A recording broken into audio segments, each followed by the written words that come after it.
Hi, എല്ലാവർക്കും taste of കേരളയിലേക്ക് സ്വാഗതം. ഇന്ന് നമ്മളിവിടെ ഉണ്ടാക്കാൻ പോകുന്നത് ടേസ്റ്റി ആയിട്ടുള്ളൊരു കൊഞ്ച് റോസ്റ്റാണ്. അതിനായി കൊഞ്ച് 500 ഗ്രാം, സവാള 4 എണ്ണം, തക്കാളി 1 എണ്ണം, ഇഞ്ചി വെളുത്തുള്ളി പേസ്റ്റ് 1 ടേബിൾ സ്പൂൺ, കടുക് 1/2 ടീസ്പൂൺ, വെളിച്ചെണ്ണ 4 to 5 ടേബിൾ സ്പൂൺ, ഉപ്പ് 1 ടീസ്പൂൺ, മഞ്ഞൾപ്പൊടി 1/2 ടീസ്പൂൺ, മുളക് പൊടി 3 ടീസ്പൂൺ, മല്ലിപ്പൊടി 2 ടീസ്പൂൺ, കുരുമുളക് പൊടി 1/2 teaspoon, garam masala 3/4 teaspoon and കറിവേപ്പില ആവശ്യത്തിന്. കൊഞ്ച് മാരിനേറ്റ് ചെയ്യാനായി 1/4 ടീസ്പൂൺ മഞ്ഞൾപ്പൊടിയും 1 ടീസ്പൂൺ മുളക് പൊടിയും 1/4 ടീസ്പൂൺ കുരുമുളക് പൊടിയും 1/4 ടീസ്പൂൺ ഗരം മസാലയും ഉപ്പ് 1/2 ടീസ്പൂണും ചേർത്ത് നന്നായിട്ട് മിക്സ് ചെയ്ത് അരമണിക്കൂർ നേരം റെസ്റ്റ് ചെയ്യാൻ വെക്കാം.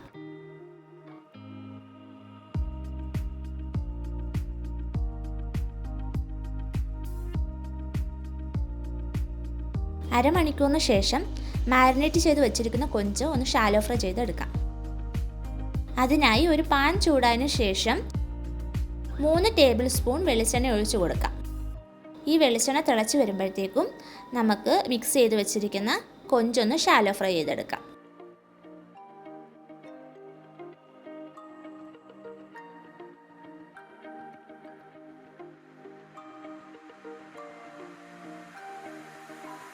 ഇനി അല്പം കറിവേപ്പിലയും കൂടി ചേർത്ത് കൊടുത്താൽ നല്ലൊരു ഫ്ലേവർ കിട്ടും. ഒരു മീഡിയം ഫ്ലെയിമിൽ ഒരു 2-3 മിനിറ്റ്സ് കിടക്കുമ്പോഴത്തേക്കും ഒരു സൈഡ് എന്തായാലും വെന്ത് കിട്ടും. ഇനി നമുക്ക് മറുവശവും കൂടി ഇതുപോലെ തിരിച്ചിട്ടൊന്ന് വേവിച്ചു കൊടുക്കാം.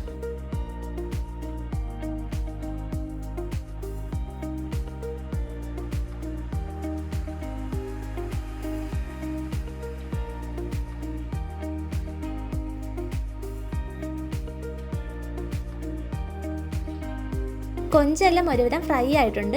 ഇനി നമുക്കിതെല്ലാം ഒരു പാത്രത്തിലേക്ക് കോരി മാറ്റാം. ഇതേ വെളിച്ചെണ്ണയിൽ തന്നെയാണ് നമ്മൾ ഉള്ളി വഴറ്റിയെടുക്കാനും പോകുന്നത്. അതിനായി എണ്ണയിലെ കരടെല്ലാം എടുത്ത് മാറ്റിയതിന് ശേഷം അതിലേക്ക് 1/2 ടീസ്പൂൺ കടുകിട്ട് പൊട്ടിക്കാം. പിന്നീട് 1 ടേബിൾ സ്പൂൺ ഇഞ്ചി വെളുത്തുള്ളി പേസ്റ്റും കൂടി ആഡ് ചെയ്ത് കൊടുക്കാം. ഇത് നന്നായിട്ടൊന്ന് മിക്സ് ചെയ്തെടുക്കാം.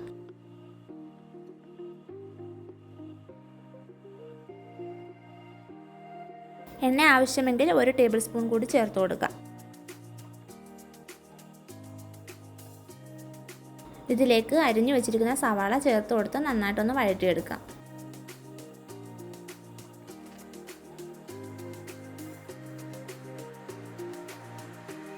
പിന്നീട് 1/4 ടീസ്പൂൺ മഞ്ഞൾപ്പൊടി,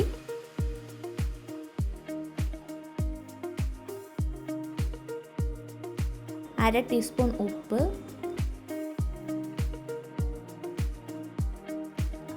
കുറച്ച് കറിവേപ്പില എല്ലാം കൂടി ചേർത്ത് നന്നായിട്ടൊന്ന് ഇളക്കി യോജിപ്പിക്കാം. ഇനി അടച്ചു വെച്ചൊന്ന് കുക്ക് ചെയ്തെടുക്കാം.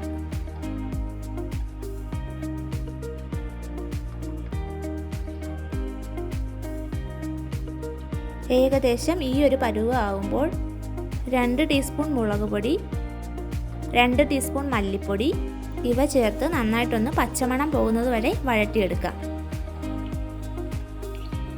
അപ്പോൾ ഇതിൻ്റെ പച്ചമണമൊക്കെ പോയിട്ടുണ്ട്. ഇനി നമുക്കിതിലേക്ക് അരിഞ്ഞു വെച്ചിരിക്കുന്ന ഒരു തക്കാളിയും കൂടി ചേർത്ത് മിക്സ് ചെയ്തെടുക്കാം. പിന്നീട് ഈ തക്കാളി ഒന്ന് വെന്ത് കിട്ടുന്നതിനായി അടച്ചു വെച്ചൊന്ന് വേവിച്ചെടുക്കാം.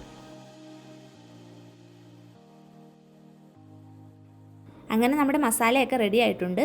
തക്കാളിയൊക്കെ നന്നായിട്ടൊന്ന് ബ്ലെൻഡ് ആയി കിട്ടിയിട്ടുണ്ട്. ഇനി ഇതിലേക്ക് നമ്മുടെ ഷാലോ ഫ്രൈ ചെയ്ത് വെച്ചിരിക്കുന്ന കൊഞ്ചൊന്ന് ചേർത്ത് മിക്സ് ചെയ്തെടുക്കാം.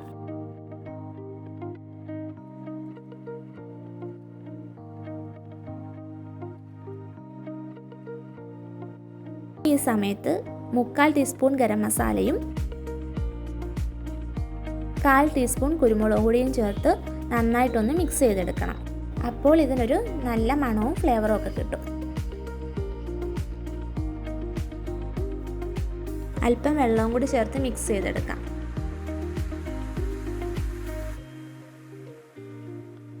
ഈ സമയത്ത് നിങ്ങൾക്ക് ഉപ്പ് നോക്കിയിട്ട് ആവശ്യമെങ്കിൽ കുറച്ചും കൂടി ഉപ്പ് ചേർത്ത് കൊടുക്കാം. ഞാനിവിടെ കുറച്ചും കൂടി ഉപ്പ് ചേർത്ത് കൊടുക്കുന്നുണ്ട്.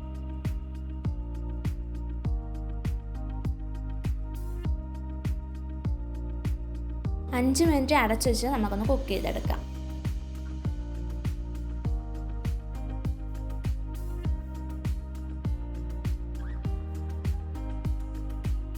അവസാനമായി കുറച്ച് കറിവേപ്പിലയും കൂടി ചേർത്തിട്ട് ആവിയിൽ ഒരു 2 മിനിറ്റ് നേരവും കൂടി അടച്ചു വെക്കാം.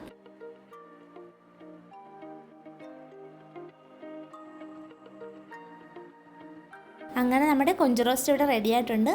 എന്തായാലും എല്ലാവരും ഇതൊന്ന് ട്രൈ ചെയ്ത് നോക്കുക. തീർച്ചയായിട്ടും എല്ലാവർക്കും ഇത് ഇഷ്ടപ്പെടും.